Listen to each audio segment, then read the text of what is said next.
Hey everyone, welcome to another session of AUTOSAR Beats.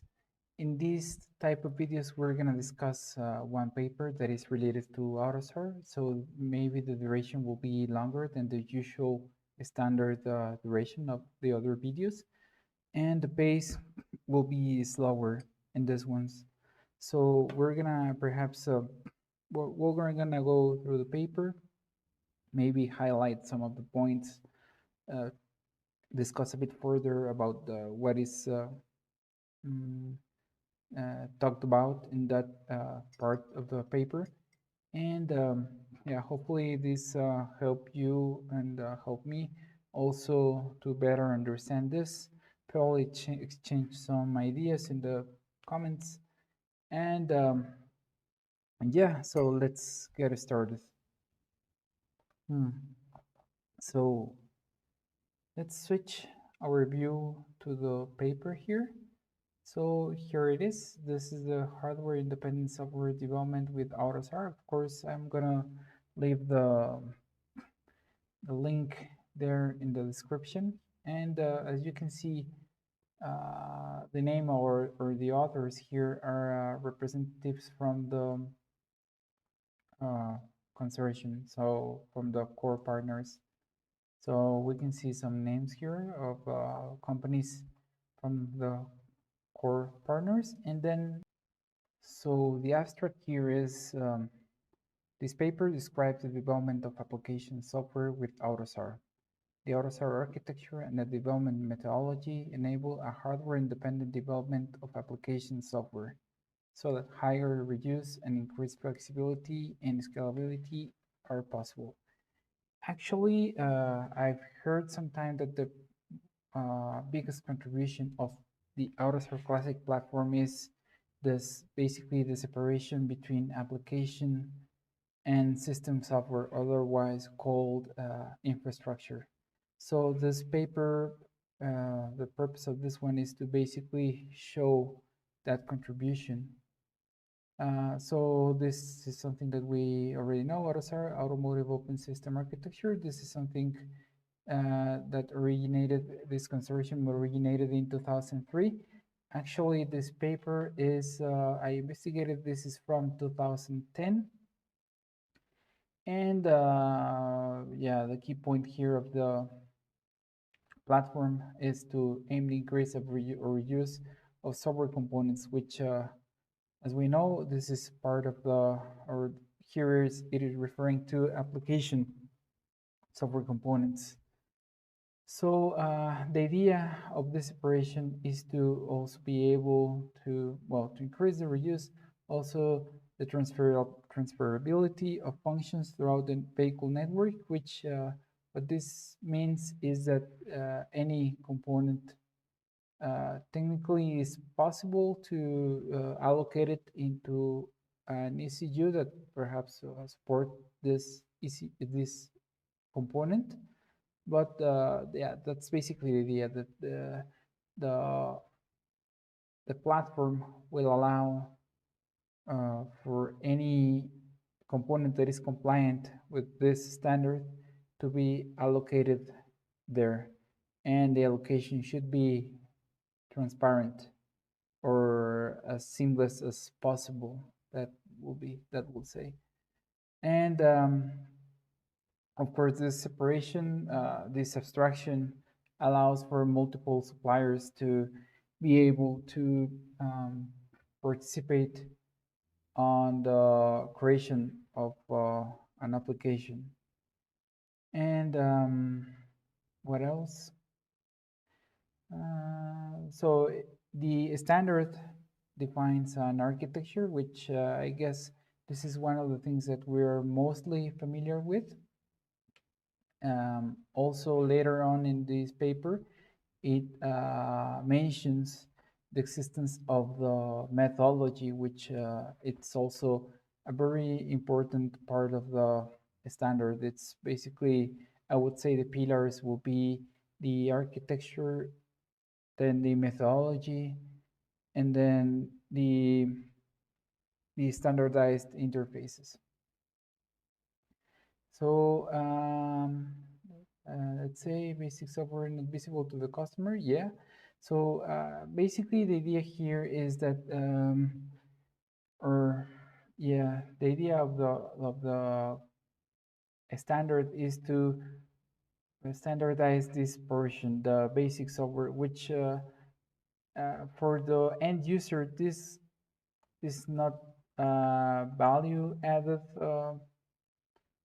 thing, or mostly the mostly the end user will see the applications. For example, they will see the equal feature, the lane keep assist feature, and so on. And they don't care about whether we're using a certain driver, memory driver, or if we're using whether this this can stack or so on, or whether we're using X or Y operating system. The user will not see that and therefore will not care about this. So what we want to do is to standardize this portion, the basic software, and then we allow the OEMs and the suppliers to focus on what adds more value to the end user, which is the application. So this separation is important, so we can therefore work on the standardization. That's our, hence is the motto of cooperate on the standards, compete on implementation.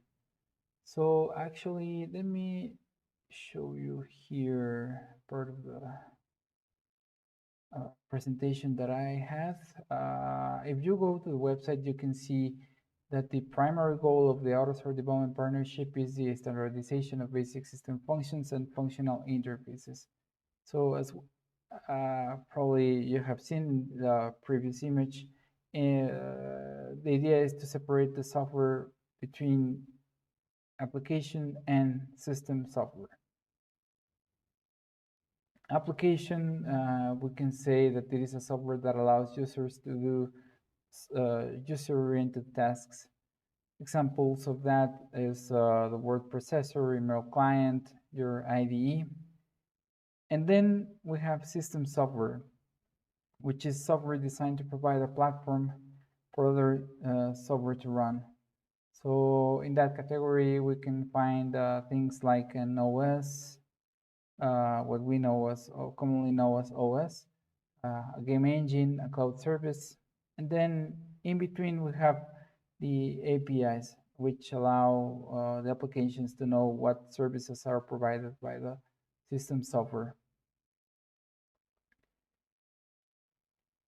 And so moving that example to the automotive environment, we have in the application side examples such as adaptive cruise control, lane departure warning, and so on. And then we have platforms that like AUTOSAR, which will cover the system software functions. Again, software designed to provide a platform for other software to run. And in between, we'll have here the functional interfaces. Okay, so moving back to the paper here. This is something that we have already explained, basically the methodology, which, this point is important. The methodology shows how to develop software according to the AUTOSAR architecture. And basically the paper then goes to explain what the methodology is, which are the major development steps for an overall AUTOSAR system, which means entire software for a network of interconnected ECUs in a vehicle. So the vehicle electrical architecture, electrical electronic architecture can be characterized by or can be categorized as a distributed system where the nodes are what we call ECUs, electronic control units. These ECUs have very special characteristics. For example, we can find there microcontrollers of 16 or 32-bit microcontrollers. For example, firmware and so other, well, that they are connected. This is very important. They are connected to buses such as CAN, as FlexRay, MOST, and so on. And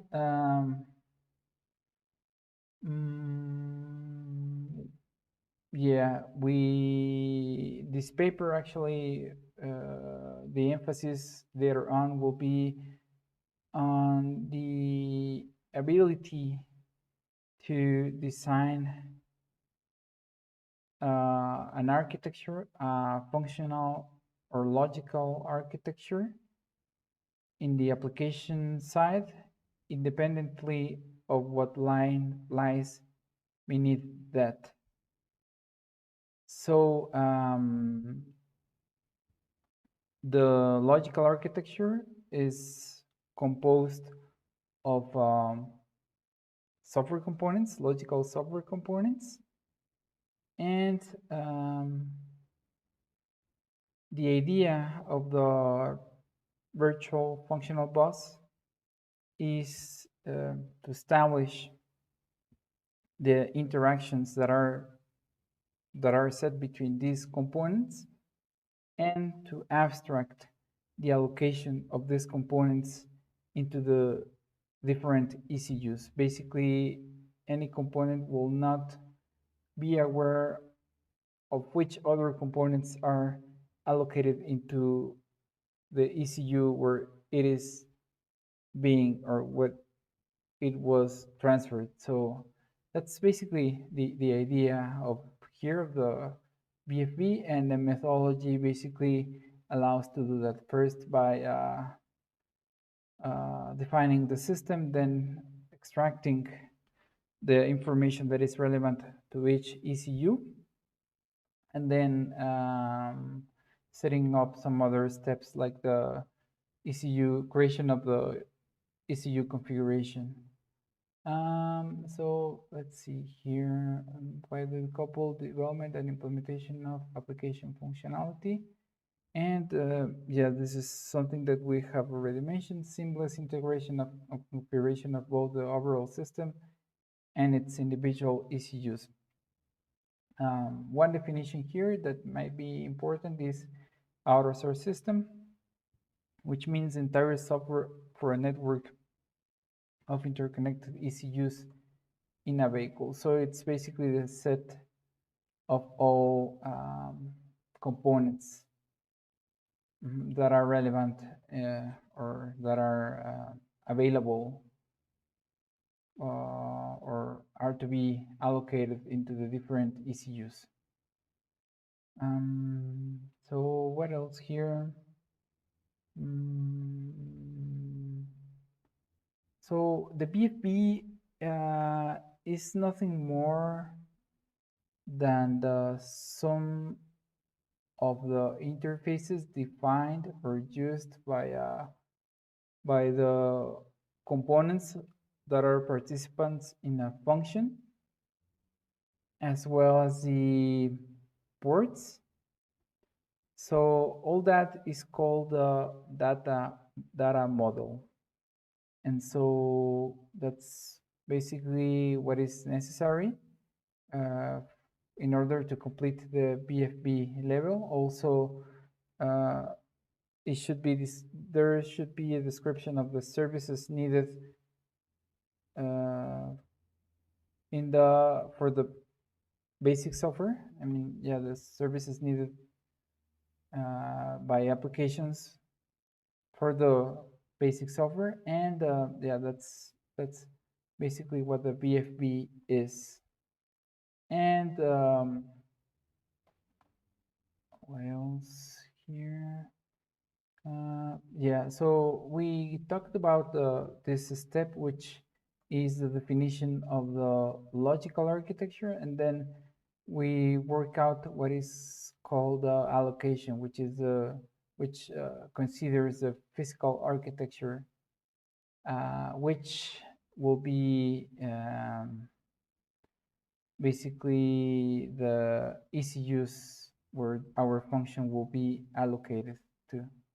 So this is an abstract view of the methodology, separating the functional architecture effort and the physical architecture level efforts. And then here we define our function, our BFB, and then we extract the information that is relevant for each ECU once we have our physical architecture defined.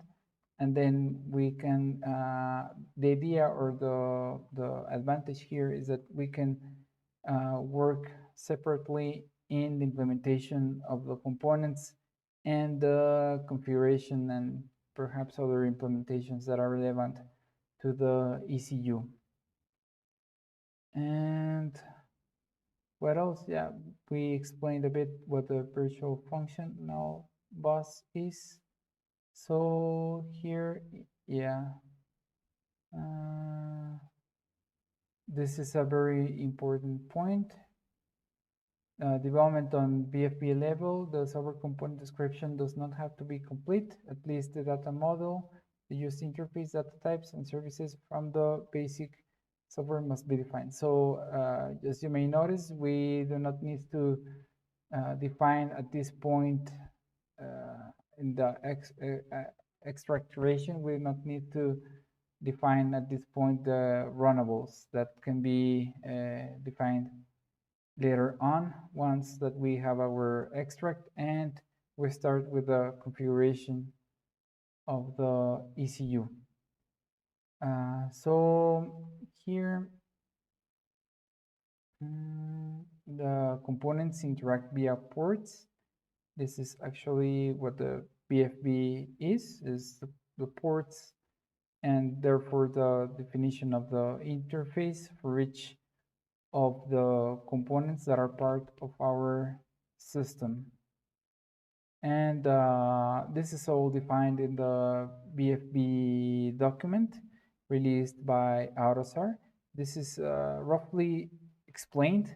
This is just in general terms. The details are in the software component template.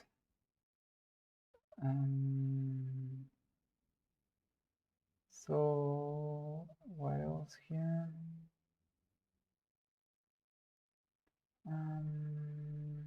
So yeah, once we have our virtual functional bus design ready, the other thing will be then to work with the implementation, the inner portions of the component, which can be done in a model-based procedure, or maybe using what they call conventional development, which is basically doing the code by hand, I guess. So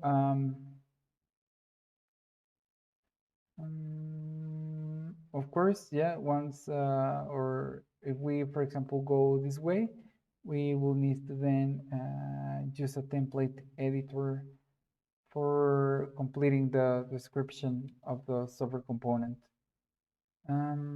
So once that we have all those descriptions ready, we can import them using a configuration tool and then generate the RTE to create the